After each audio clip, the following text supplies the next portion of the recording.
Title: Tomorrow Never Came. In the quiet town of Ashford, where the streets were calm and life moved without urgency, lived a boy who believed he had all the time in the world. His name was Noah Briggs. Noah was 17, strong, smart, and capable, but none of it showed. While other kids in Ashford worked after school, played sports, or talked about their future, Noah stayed in his room, avoiding anything that felt like effort. His alarm would ring every morning at 7 a.m. He'd reach over, silence it, and whisper the same thing he always did. Tomorrow. Tomorrow I'll wake up early. Tomorrow I'll do my work. Tomorrow I'll figure things out, but tomorrow never came. Days blurred into weeks, weeks into months. Assignments went unfinished, responsibilities went ignored. Even simple tasks felt too heavy for him to carry. His mother noticed, of course. She worked long hours at a local diner, coming home tired but still trying to reach him. "Noah," she said one evening, standing at his bedroom door. "You can't keep living like this." He didn't look up from his phone. "I'm fine." "You're not fine," she replied softly. "You're stuck." He shrugged like it didn't matter. But deep down he knew it did. He just didn't want to face it. The letter came on a rainy Tuesday. Noah barely paid attention as he opened it, expecting another warning he could ignore. But this one was different. Final notice. You are at risk of not graduating due to incomplete coursework and repeated absences. He stared at the paper longer than he expected. Not graduating.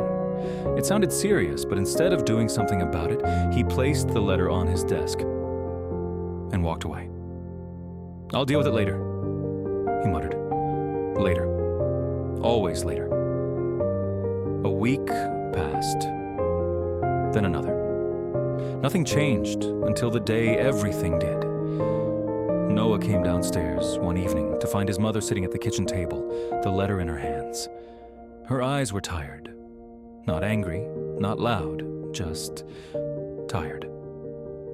"You're not going to graduate?" she asked quietly. Noah leaned against the doorway. "It's not a big deal."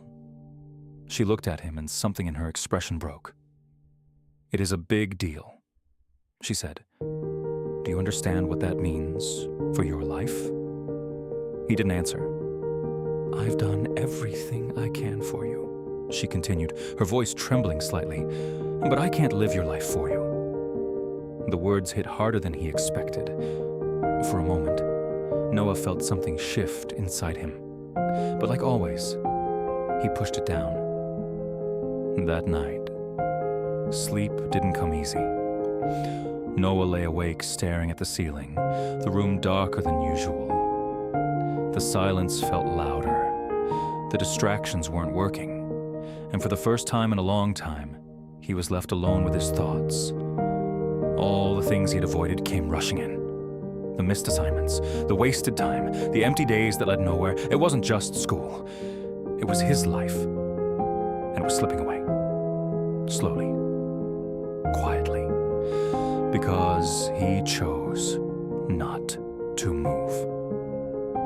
The next morning, Noah woke up before his alarm. It felt strange, uncomfortable.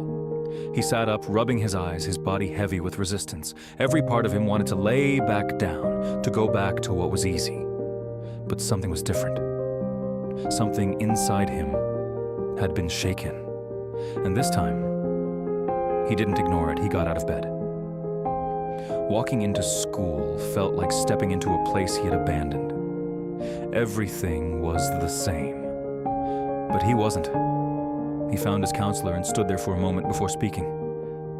"I think I messed up," he said. The words were simple, but they carried weight. She nodded. "You did, but that doesn't mean you can't fix it." "How?" he asked. "By doing what you've been avoiding. Work, responsibility, effort. The very things he had spent years running from. The first few days were brutal. Noah wasn't used to trying. He wasn't used to focusing, to pushing through frustration, to finishing what he started. Every assignment felt overwhelming. Every hour felt longer than it should, and the voice in his head didn't help. "What's the point?" It whispered. "You're too far behind. You're going to fail anyway." More than once, he almost believed it. More than once, he almost quit. And one day, he did. He went home, laid on his bed, and picked up his phone. Hours passed, just like before. Familiar. Easy. Numb. Until he looked at the clock and realized he had done it again, wasted another day, and suddenly, it hit him hard. This wasn't harmless. This wasn't just laziness. This was destruction. He wasn't just avoiding work. He was avoiding his future. Noah sat up slowly, staring at the wall. "If nothing changes," he said quietly, "nothing changes." For the first time, he understood. No one was coming to fix this. No one was going to save him. If he stayed the same, his life would stay the same. And that scared him more than anything. The next day, he tried again. Not perfectly, but honestly. He started small. One assignment, then another. He stayed after school, asked questions, got things wrong, tried again. He applied for a job at a local grocery store. The manager looked at him skeptically. "No experience?" Noah shook his head. "No, but I'm ready to work." There was a pause, then a nod. "All right, show me." Work was hard, standing for hours, dealing with people, learning quickly, but Noah showed up every day, even when he didn't feel like it, especially when he didn't feel like it. And slowly, things began to change. His grades improved, his mindset shifted, his confidence grew. Not because things got easier, but because he got stronger. Months later, Noah stood in line with his classmates. Graduation day. The moment he almost lost. As his name was called, he walked across the stage, not as the boy who avoided everything, but as someone who faced the consequences and chose to change. The truth is simple. Laziness doesn't feel dangerous. It feels comfortable, easy, safe. But over time, it destroys. It steals your time, your opportunities, your future, until one day you look back and realize you've lost more than you can get back. Noah almost did, but he didn't. Because he made a choice, a small one, a quiet one. To stop waiting, to stop avoiding, to start moving. And that choice changed everything. Because in the end, success doesn't belong to the most talented or the most gifted. It belongs to the ones who refuse to stay where they are, the ones who do the work. Even when they don't feel like it, even when it's hard, even when it would be easier to wait for tomorrow.